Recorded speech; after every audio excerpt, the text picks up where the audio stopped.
ایک دفعہ کا ذکر ہے کہ ایک شہر میں ایک نوجوان لڑکی عائشہ کی شادی ایک خوبصورت اور خوشحال گھرانے میں ہوئی۔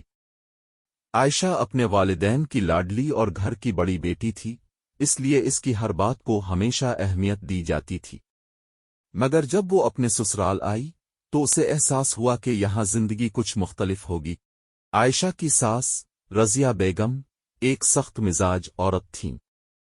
انہوں نے اپنی زندگی بھر محنت کی تھی اور اپنے بچوں کی اچھی تربیت کی تھی۔ ان کی نظر میں گھر کا نظام بہت اہم تھا اور وہ چاہتی تھیں کہ عائشہ بھی اسی طرح گھر کی ذمہ داریاں سنبھالے جیسے وہ کرتی ہیں۔ شروع میں عائشہ کو نئے گھر کے طور طریقوں میں ڈھلنے میں مشکل پیش آئی۔ رضیہ بیگم کو یہ لگتا تھا کہ عائشہ ہر کام صحیح طریقے سے نہیں کرتی اور وہ اکثر اسے ہدایات دیتی رہتی تھی۔ اس دوران عائشہ کو محسوس ہوتا تھا کہ شاید وہ اپنی ساس کی توقعات پر پوری نہیں اتر رہی، لیکن عائشہ نے ہمت نہ ہاری۔ اس نے اپنی ساس کی باتوں کو سنجیدگی سے لینا شروع کیا اور ہر کام کو بہتر طریقے سے کرنے کی کوشش کی۔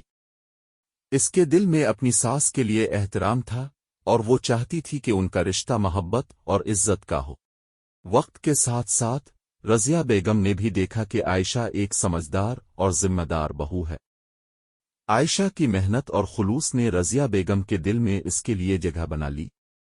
دونوں نے ایک دوسرے کے ساتھ وقت گزارنا شروع کیا اور یوں ان کے درمیان محبت اور سمجھ بوجھ کا رشتہ مضبوط ہوتا گیا۔